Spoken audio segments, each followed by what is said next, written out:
solliciter la convocation de l'Assemblée nationale et du Sénat siégeant en congrès. En effet, donnant plein effet aux dispositions précitées, j'ai résolu de prononcer les discours sur l'état de la nation pour l'année en cours, ce lundi 13 décembre 2021 à 11 heures précises.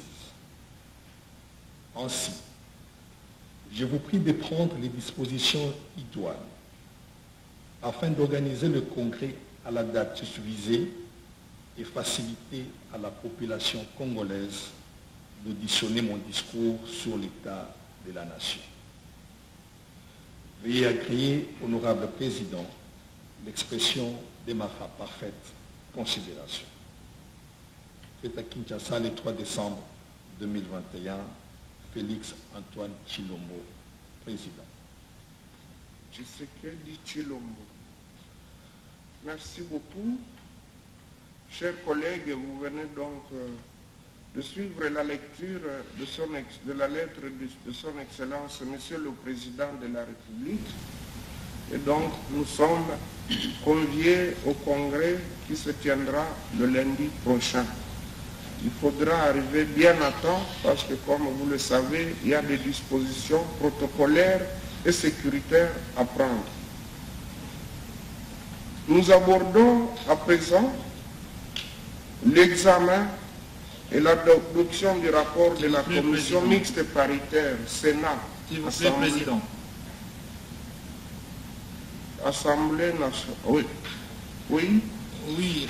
Collègue Matata. Honorable Président, je voudrais intervenir par motion incidentielle en ce qui concerne ma situation particulière d'un sénateur qui a été traduit en justice et dont les immunités parlementaires ont été levées et qui a été aussi interdit de quitter le pays bientôt 7 mois.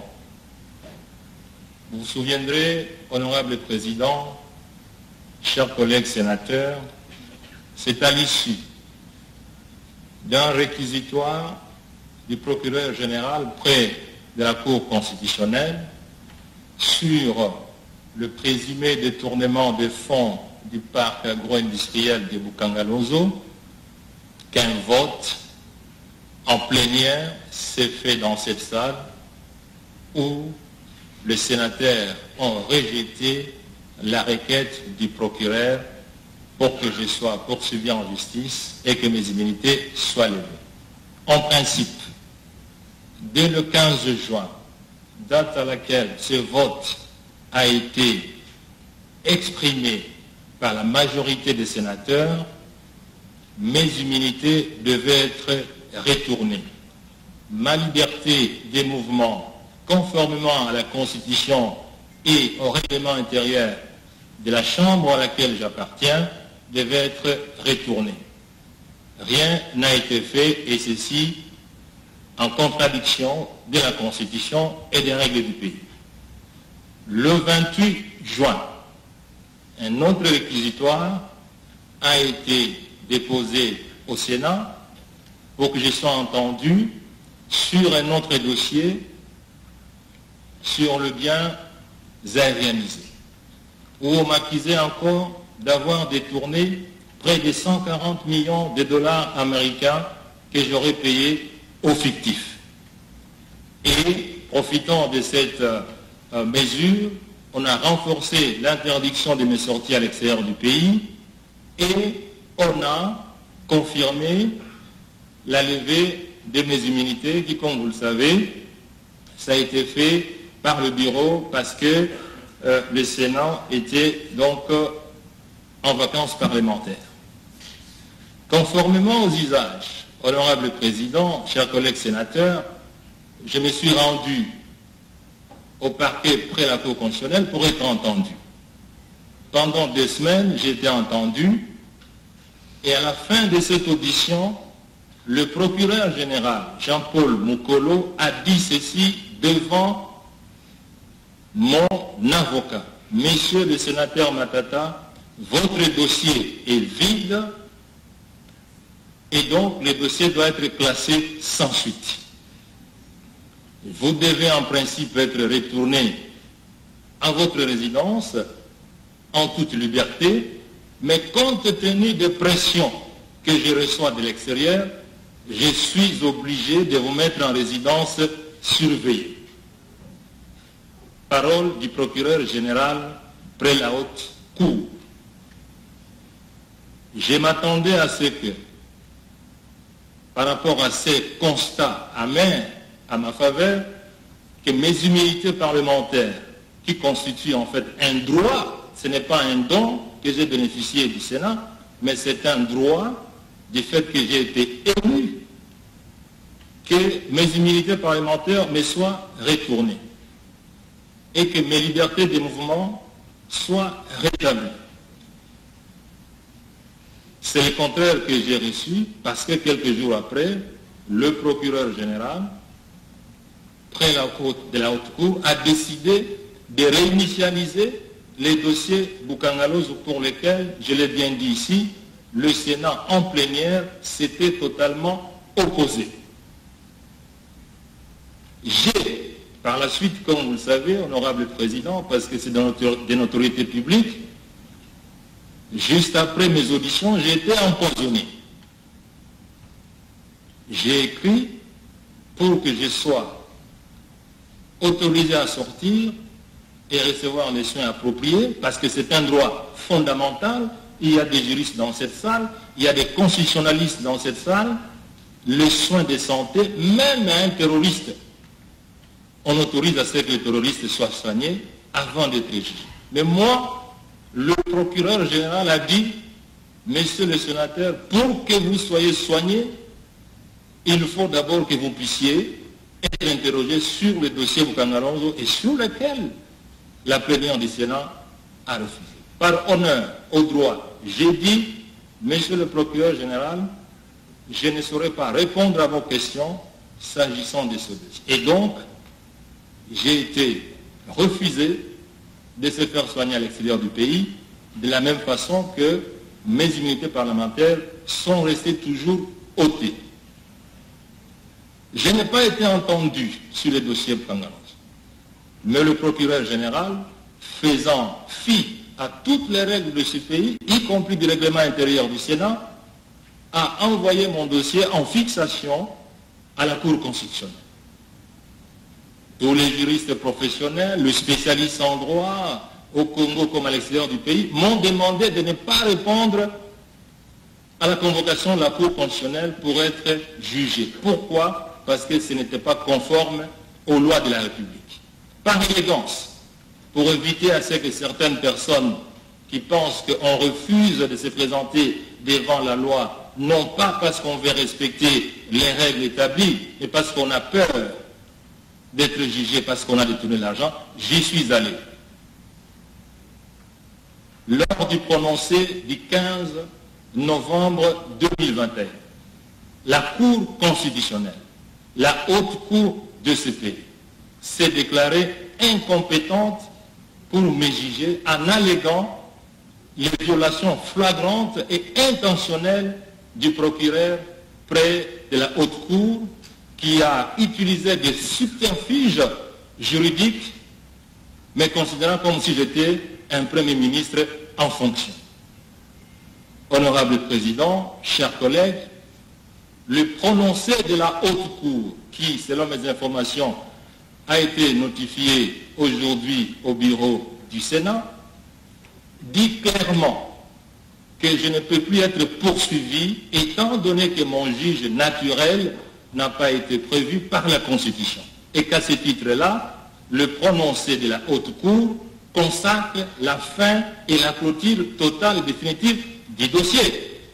Cela a été dit dans la salle, l'arrêté a été diffusé, il circule dans l'Internet, mais curieusement, le procureur général près de la haute cour, parce qu'il s'agit d'un acharnement politique envers un individu, écrit une lettre auprès du président de la Cour pour dire, comme vous vous êtes déclaré incompétent, je vous demande de me transférer ces dossiers pour que je puisse les retransférer à la Cour de cassation pour compétence.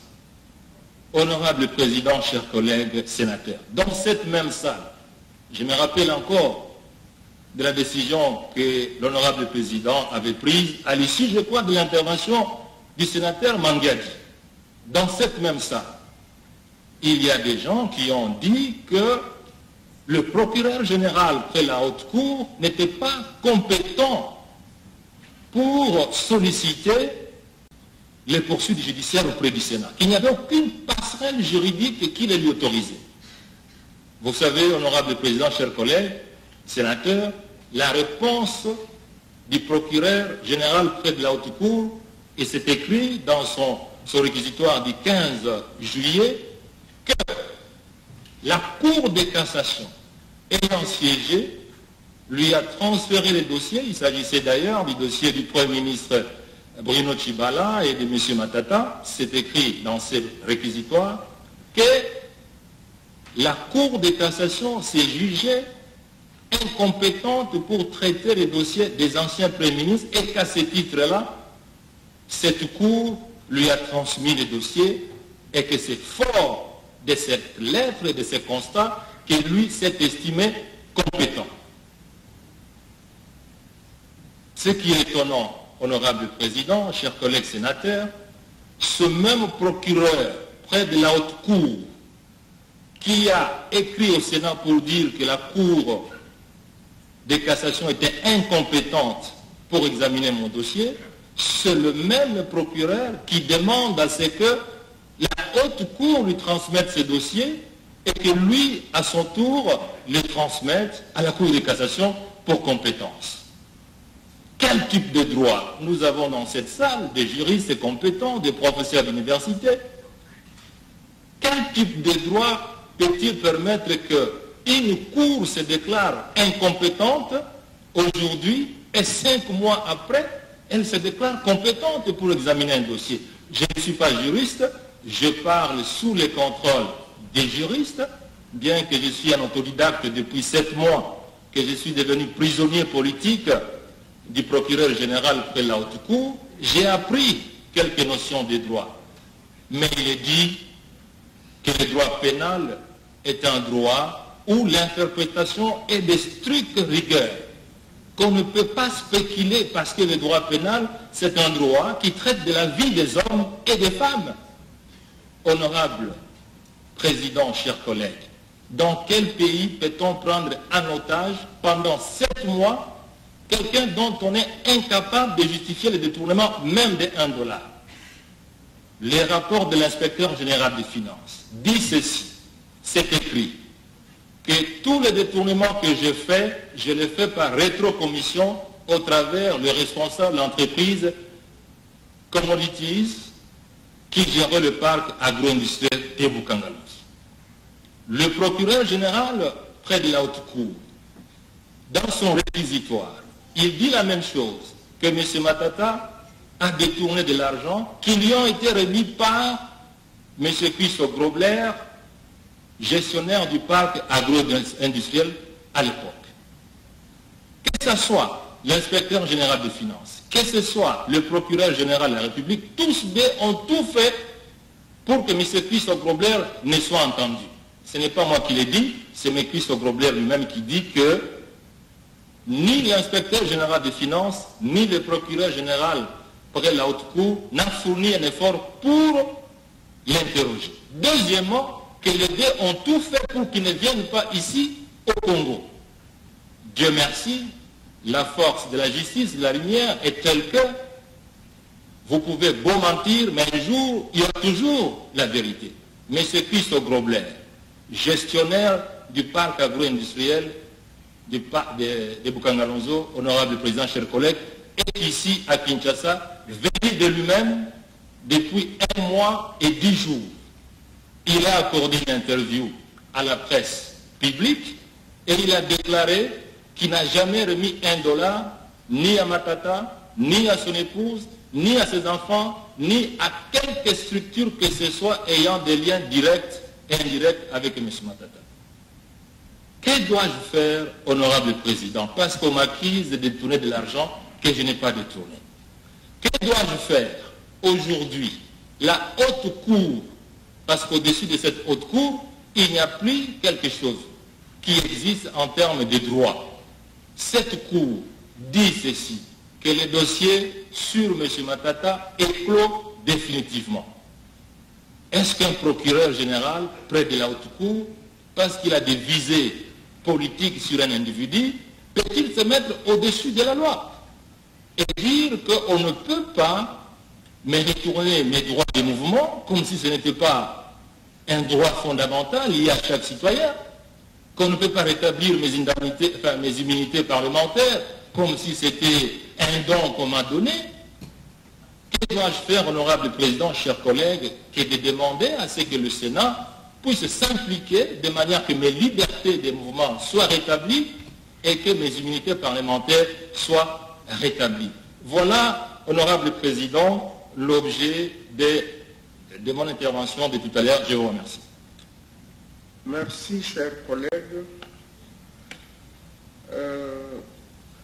Je serais tenté d'ouvrir un débat sur ce dossier. Mais lorsque, d'abord avant toute chose, nous voudrions vous exprimer toute notre solidarité. Parce que lorsque l'un de nous est atteint par une situation malheureuse ou heureuse, nous nous sentons tous concernés. Et donc nous vous exprimons toute notre solidarité et notre compassion. Je disais que j'étais tenté d'ouvrir un débat pour qu'on s'exprime dans un sens tout comme dans un autre. Mais malheureusement, l'article 151 de la Constitution nous interdit formellement de nous immixer dans des procédures judiciaires. En d'autres termes, le Parlement, le pouvoir législatif, article 151, alinéa 2, dispose que le pouvoir législatif ne peut ni statuer sur des différends juridictionnels, ni modifier une décision de justice, ni s'opposer à son exécution. Ceci veut dire que le jour où nous serons notifiés formellement, nous allons tout simplement exécuter la décision qui nous sera communiquée. Il vous revient donc de demander à vos avocats de faire diligence pour que d'abord les contradictions des juridictions que vous relevez ici fassent l'objet d'un examen, mais également que nous puissions être notifiés le plus rapidement possible. Et donc, à notre niveau, ce serait violer la Constitution que d'engager un débat sur une question qui est déjà au niveau de la justice. Il faut dire que ce dossier a été fortement médiatisé. Nous avons suivi les positions, vos positions, les positions de ceux qui sont avec vous. Nous, au niveau du bureau, nous avons agi conformément à la Constitution et au règlement intérieur. Pendant les vacances, le bureau statue, après avoir examiné le dossier, c'est ce que nous avons fait. Cette décision, vous l'aviez contestée devant toujours les juridictions. Vous êtes allé au Conseil d'État pour dire, voilà, pour attaquer notre décision. Et l'arrêt du Conseil d'État était que nous, bureau, nous avions agi conformément à la Constitution et à notre règlement. Donc, à partir de ce moment-là, nous, tout ce que nous pouvons faire, c'est d'attendre que la justice puisse nous donner une décision contraire. Donc, à ce stade, même si nous engageons un débat de 10 heures ici, nous n'allons pas conclure et nous n'avons pas le droit de conclure sur une procédure judiciaire. Nous regrettons ce qui vous arrive, mais malheureusement, nous ne pouvons pas engager un débat là-dessus. Sinon, nous allons commencer à critiquer la Cour. Elle se contredit. D'une part, elle dit M. Tchibala était ancien Premier ministre. Sa juridiction, c'est la Cour constitutionnelle. Et lorsqu'on reçoit le dossier de l'ancien Premier ministre Matata, on dit que ce n'est pas de la compétence de la Cour constitutionnelle. Nous ne pouvons pas nous engager dans ce débat-là. Parce que c'est un débat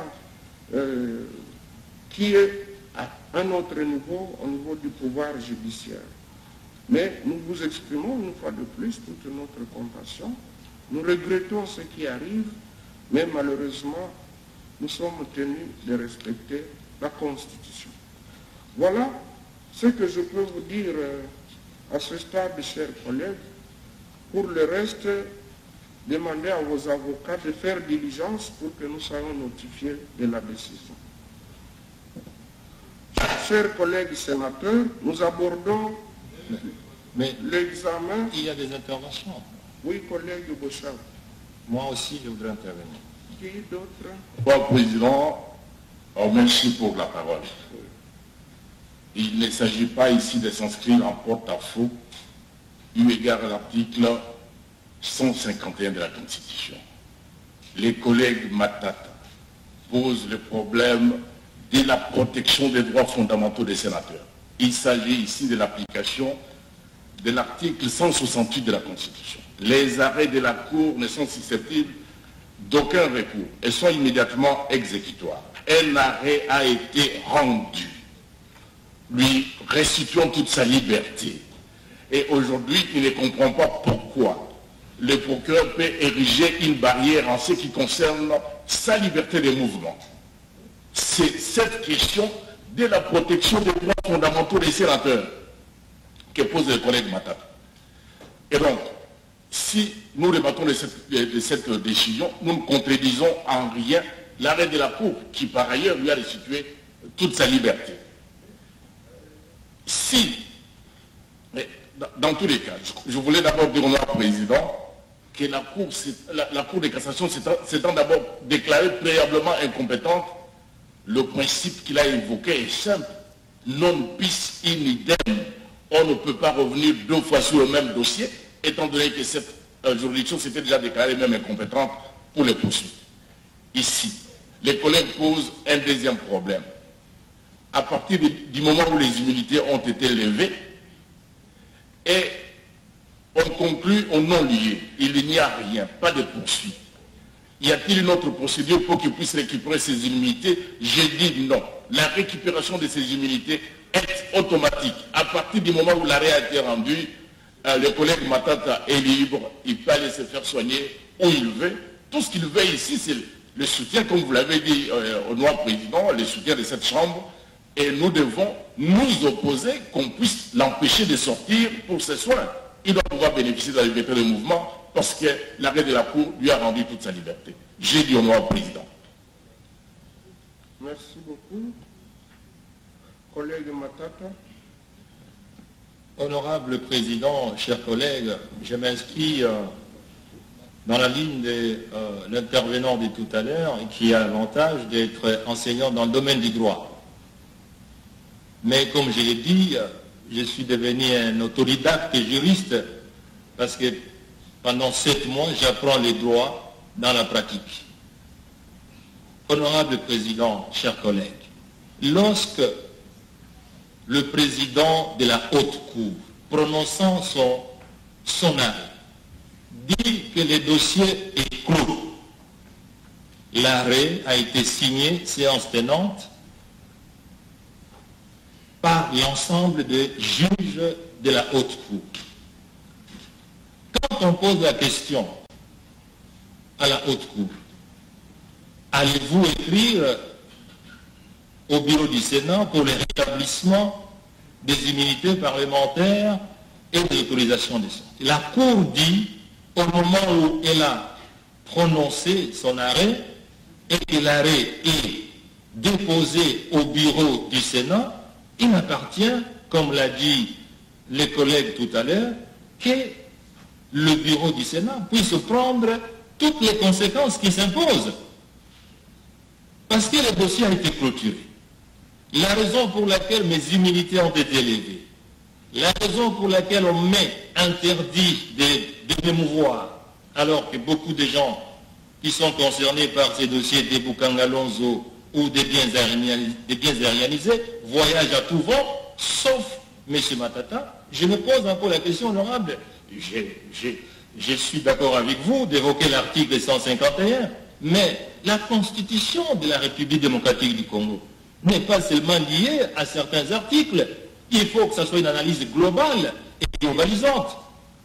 Autant d'articles qui disent aussi que lorsque le prononcé est effectué et le dossier est clos. Parce que, comme l'a dit les juristes professionnels enseignants tout à l'heure, mais quelle magie juridique, à quelle magie juridique, honorable président, allons-nous croire lorsqu'une chambre qui s'est déclarée incompétente d'examiner un dossier, qu'elle puisse devenir compétente pour examiner le même dossier? C'est de la magie judiciaire. Je parle sous contrôle des experts en droit, mais moi, j'insiste, honorable président, je crois qu'il est temps, comme l'ont dit certains juges de la haute cour, que le Sénat puisse prendre ses responsabilités afin que mes indemnités, enfin mes immunités parlementaires, parce qu'il s'agit d'un droit, que ces immunités soient rétablies et que je puisse sortir. Merci. Autre intervention? Mais finalement,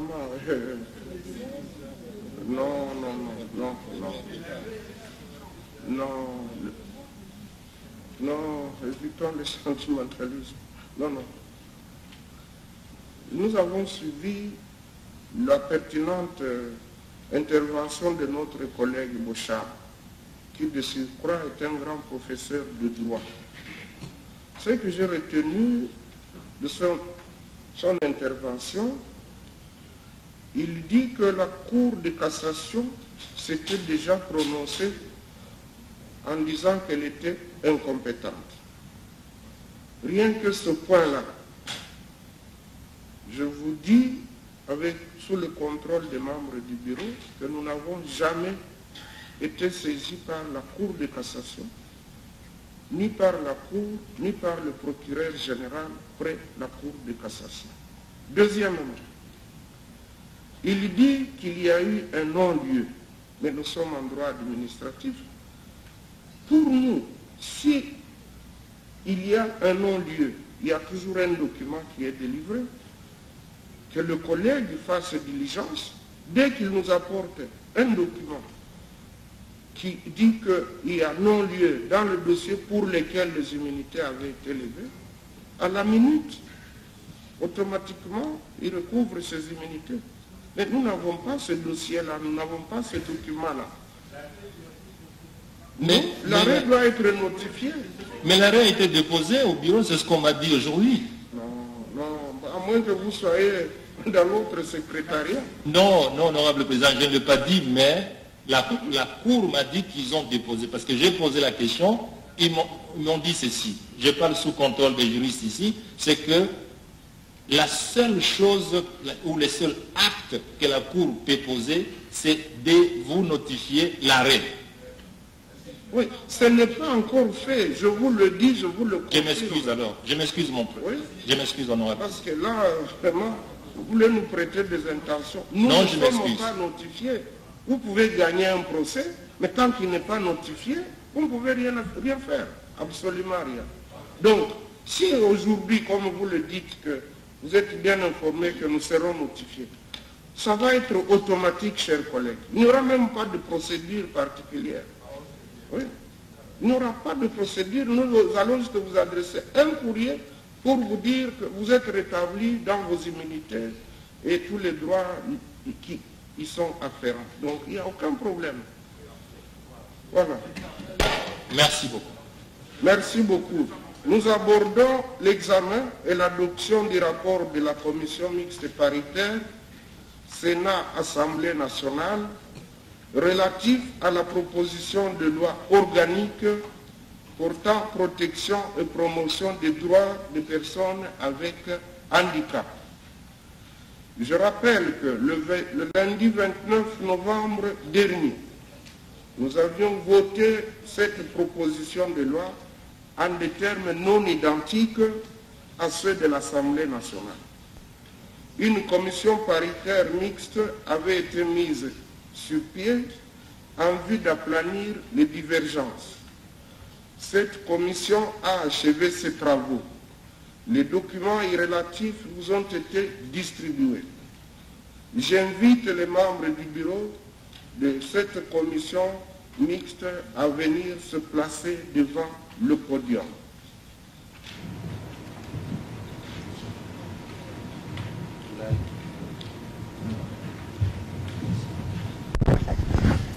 Voilà, donc l'on rentre dans le vif du sujet. Selon l'ordre du jour de la plénière de ce jour, la commission mixte va prendre place.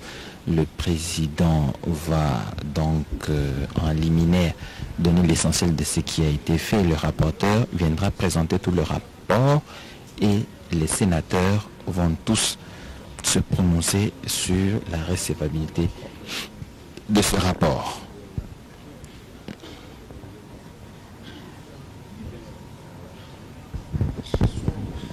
Ce sont des costauds intellectuels. Voilà. Je donne la parole à la coprésidente de la commission mixte paritaire pour un mot introductif. Honorable présidente.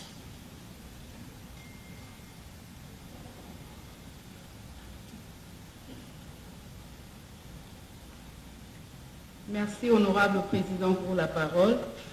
Honorable président, honorable membre du bureau, honorables sénateurs et chers collègues, en effet, comme le président l'a souligné, après avoir voté la loi portant protection et promotion des droits des personnes avec handicap en des termes différents, les deux chambres ont organisé une commission mixte paritaire. Et c'est cela pour aplanir les divergences qui ont apparu après les différents votes. C'est ainsi que votre commission mixte a été reçue à l'Assemblée nationale pour y procéder. Et malgré notre minorité numérique, parce que nous nous sommes retrouvés à 3 contre 9, votre commission mixte s'est battue pour enfin arriver à une harmonisation de vues, pour avoir un texte objectivement potable. Voilà, honorable président, c'est avec votre autorisation que je vais laisser ou céder la place à la rapporteure pour vous présenter la quintessence de notre rapport. Merci beaucoup.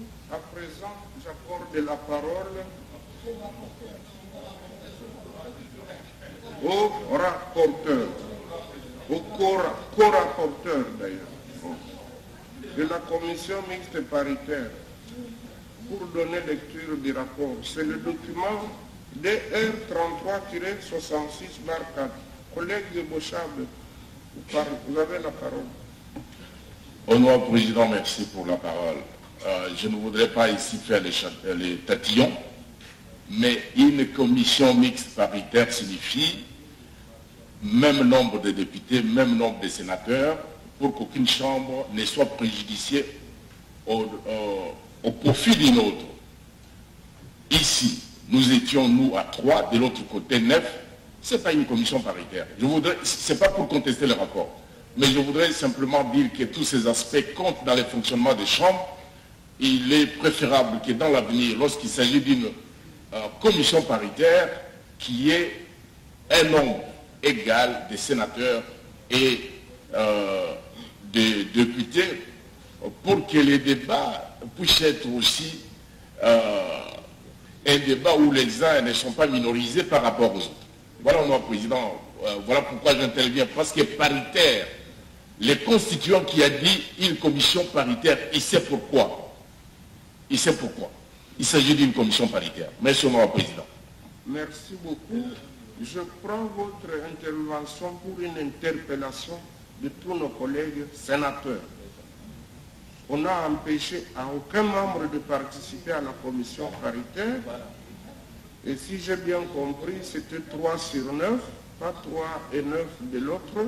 Mais qu'à cela ne tienne, j'interpelle aussi tous les sénateurs pour l'assiduité. Surtout quand nous avons des textes aussi importants, vous devez savoir que toute parole compte. Et c'est important, nous sommes des habitués des débats.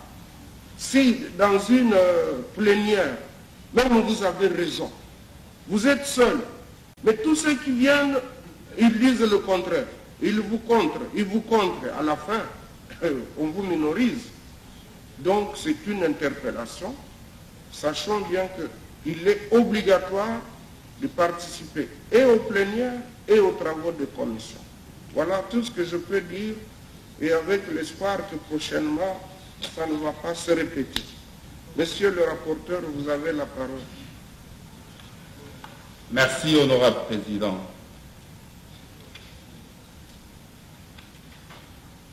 Honorable président du Sénat, honorable membre du bureau, honorables sénateurs et chers collègues. Il vous souviendra que l'Assemblée nationale et le Sénat ont examiné la proposition de loi portant protection et promotion des droits de la personne avec handicap. Ce texte n'ayant pas été adopté en des termes identiques, une commission mixte paritaire a été mise en place conformément à l'article 135 de la Constitution, ainsi qu'aux articles 100